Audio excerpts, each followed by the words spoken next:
Welcome, welcome, welcome to the late IHP show with Maria, your 5D mystic, and it's a lovely full moon, and I have a funny. So I do get really, really passionate at times, but due to me wanting to ensure that I share with you all things that are supportive, I do this thing of like right now, let me recalibrate again and again until we get it right. Why? Because it's important. Because of there being a lot of pretenders out there. So when you have mantles of mental health and mantles of yoga, and those involve also spiritual bypassers. So you have people who do not take emotions seriously. They don't become emotionally accountable.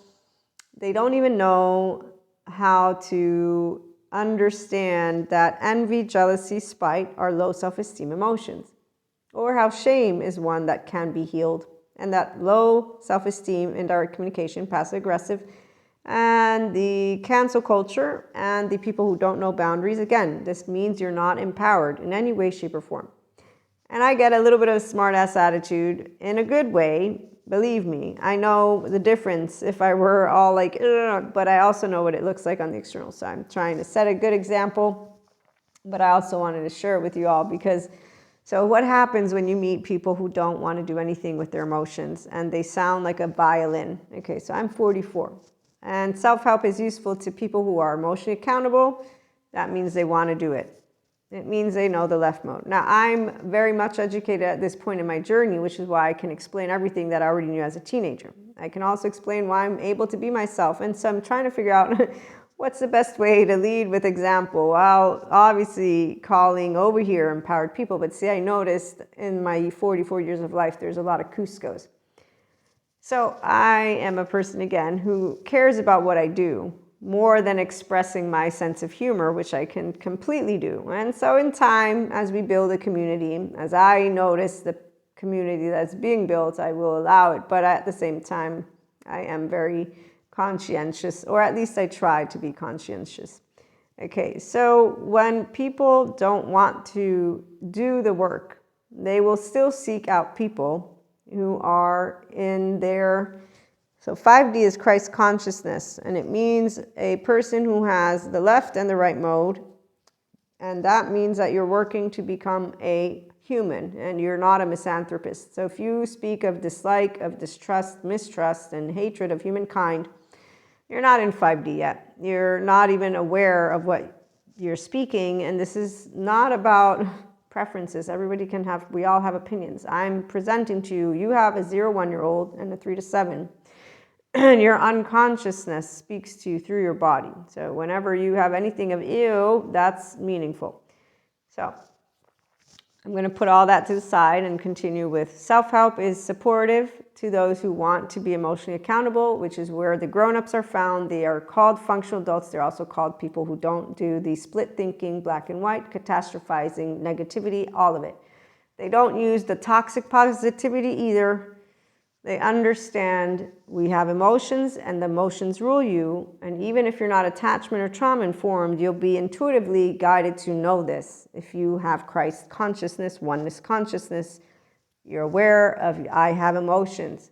If I'm feeling weighed down, it's emotions. My thoughts don't mean shit. My emotion is driving this.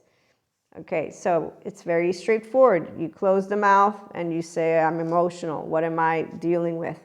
This is from a securely attached person, differentiated self. Self-help, personal development supports a person who will be able to have a reasonable conversation with themselves. If this is hard to do, then there's an inner critic, and then there's an outer critic, and then we have low self-esteem, and we may have ruptures, and then we need good therapy at that point, or a person who is willing to be objective and aware enough to notice if I'm doing the drinking and the fucking and the drugging and I'm doing some self-soothing mechanism, that pattern, that bad habit, Pinocchio with ears, anyone? Okay, so straightforward. I'm not going to harp on that horn. Okay, so making it straightforward, the choice points, they're as straightforward as it gets. What you find out in your attachment and trauma information, for me, courses, is that people will make up excuses. They justify their maladaptive child behavior. But what I've noticed as I've gotten older is that people do know how they're treating others.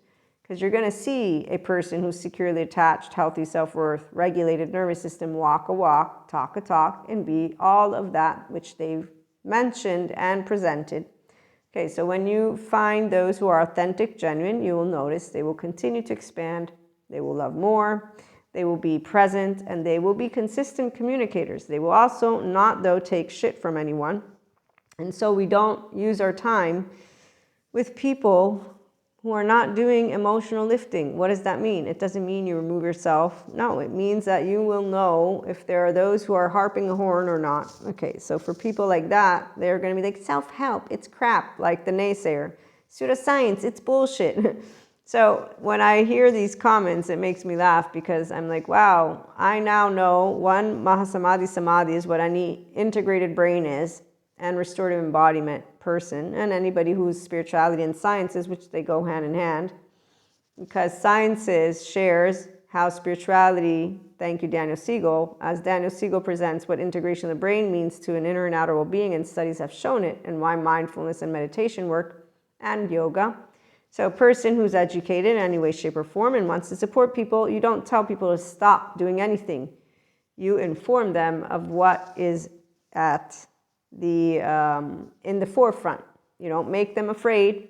Any person who fear-mongers another is not empowering you with information, which is easily identifiable to a person who knows how to have healthy self-worth inside. So I'm not listening to you like a lost boy, lost girl, or lost state. Don't need no magic wand. You're not on a pedestal and you're not beneath me. I know healthy self-worth. You're right here. You're a human sharing food for thought.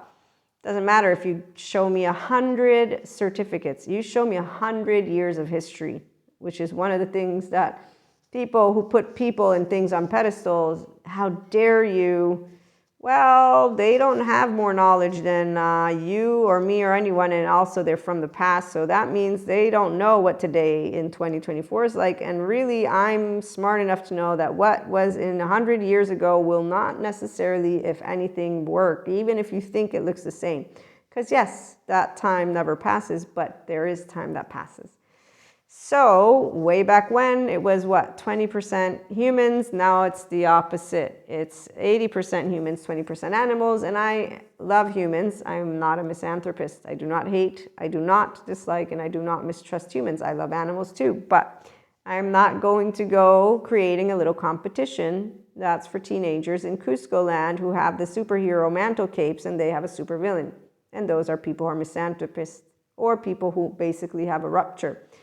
And that's with their own species. So anybody who doesn't want to be a human, I know automatically you don't like yourself. You don't want to be yourself. You don't even know what you're saying. I told teenagers that. Like, no, I'm just, that's all, everybody else is a sheep. Well, no, technically we're all sheep. And technically we don't all have to be sheep. And technically this like all black or white catastrophe thinking is really ridiculous. So as you get older, you really realize gray thinking, and I call it rainbow. Okay, so emotional adults, emotional accountable adults. This is where, come on over 5D, mystics and not. And some of us are polyamory, some of us are monoamory, some of us are just amory. And actually we'll talk more about that one. But relationships, they're built very beautifully with those who are emotionally accountable, self-regulating, and aware. So they talk about their feelings, they don't hide, and they don't do chit-chatter in their brain, and they don't come to you seeking for engaging in life when they have no intention of actually participating. So when people present to me the human suffering love narrative, and so they have apathy, they have words, they use depression, they have weight, and you provide them with resources, solutions, and they say, no, but it's too hard. Okay. Well, I'm going to say that when Patrick Teahan points out to his community of childhood trauma survivors, we're a minority because people are cowardice, they don't want to do emotional lifting, I can't say anything. I can say only, Patrick, keep doing what you're doing. And for us, self-help, personal development, we keep on being here for those who do want to do safe haven, secure-based relationships. So emotional accountability works with self-help, works with personal development, works for people who do good therapy. Having relationships that are you being you, it's easy to love when you are comfortable and when you want to be home inside your body, and then you share intimacy. So open-hearted conversations, Nobody is going to project anything, no low self-esteem or canceling. It's always a consistent expansion because that's what grown-ups can do. Functional adult love language is what I like to call it. So tune in for more and have a great full moon.